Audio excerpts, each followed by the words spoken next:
পায়নি। তাই তারা বুঝলো কিছু একটা ভুল হয়েছে। ঈশ্বর ডাকলেন, আদম, হবা। আদম উত্তর দিল, আমরা লুকিয়ে আছি, আমরা উলঙ্গ। ঈশ্বর দীর্ঘশ্বাস ফেলে বললেন, তোমরা ওই গাছের থেকে ফল খেয়েছ, তাই তোমরা জানো।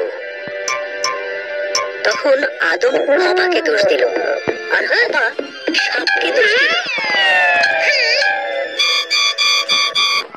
ঈশ্বর বললেন, সাপ, তুমি বুকে ভর দিয়ে চলবে। এক নারীর পুত্র সন্তান তোমাকে পরাজিত করবে। হবা, তুমি কষ্টের সাথে সন্তানের জন্ম দেবে। আদম, তোমাকে খাবার সংগ্রহের জন্য অনেক কষ্ট করতে হবে।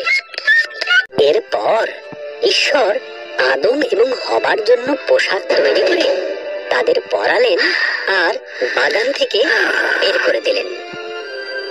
ঈশ্বর এক স্বর্গদূতকে জ্বলন্ত তলোয়ার হাতে দিয়ে সেখানে রাখলেন, যাতে তারা আর ফিরে আসতে না পারে।